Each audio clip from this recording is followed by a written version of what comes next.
उत्तर प्रदेश में सन 2024 में high court ने यह फैसला दिया था कि यूपी में जितने भी मदरसे चल रहे हैं या संचालित हैं उसे स्कूल तौर पर शिफ्ट किया जाए, यानी उसे स्कूल के तरह वहां पे उसे पढ़ाई मिलनी चाहिए बच्चों को। क्योंकि मदरसे में अक्सर व बेशतर ज्यादातर और ओनली ऑन जो वहां पढ़ाई होती है, जो स्टडी कराई जाती है, सिर्फ धर्म के हिसाब से ही पढ़ाई जाती है। वहां सिर्फ और सिर्फ दीन को लेकर, धर्म को लेकर, रिलीजन के हिसाब से ही पढ़ाई होती है।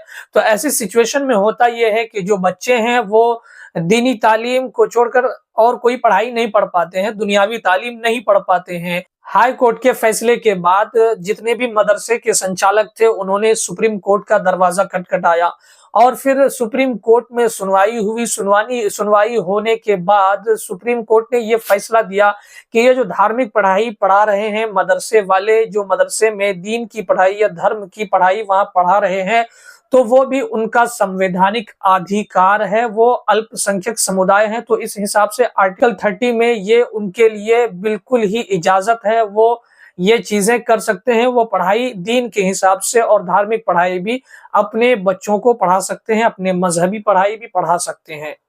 तो ये सुप्रीम कोर्ट ने फैसला दिया था। अब मैं आपको यहाँ पे ये बताता हूँ, क्या मदरसे में पढ़ने वाले बच्चे या मदरसे से जो भी फारिग होते हैं, पढ़ के आलिम बनते हैं या फिर हाफिज बनते हैं या कारी बनते हैं या मौलाना बनते हैं या मुफ्ती बनते हैं, अक्सर बेशतर मैं आपको बताता हूँ कि क्या बनते हैं वहाँ। ज्यादातर हुफ़ाज़ किराम यानी हाफिज बन के निकलते हैं, पढ़ के फारिग होते हैं, और फिर आलिम दीन मौलाना वहां से फारिग होते हैं, बन के निकलते हैं। उन्हें दस्तार दी जाती है। जो बड़े उलमाए किराम हैं, जो मुफ्तियान निज़ाम है, जो पीर व मुर्शिद कहलाते हैं, जो माने जाते हैं, तो उनको बुलाया जाता है मदरसे के संचालकों के द्वारा और एक प्रोग्राम के तहत उन्हें वहां बुलाया जाता है, इनवाइट किया जाता है।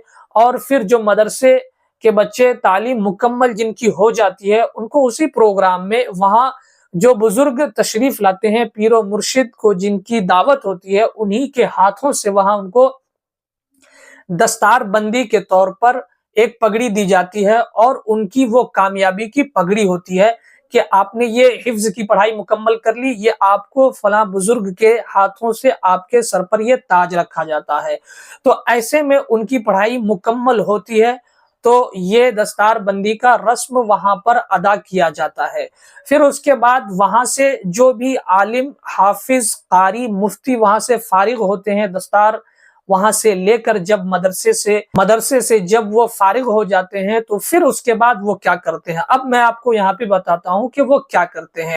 हिंदुस्तान में 25 करोड़ से ज्यादा मुसलमानों की आबादी है और आप इस चीज का अंदाजा लगा सकते हैं कि हिंदुस्तान में कितनी मस्जिदें हैं और कितने मदारिस हैं। और अक्सर व बेशतर मदरसे में कौन नमाज पढ़ाते हैं, तो नमाज पढ़ाने का काम हाफिज का है और नमाज पढ़ाने का काम मौलाना हजरात का है, और मुफ्तियाने किराम जो तकरीर करते हैं अपने मुसलमानों के दरमियान, वो समझाते हैं और दीन की बात फैलाते हैं, दीन को सही से और आसानी से उन तक पहुंचाते हैं।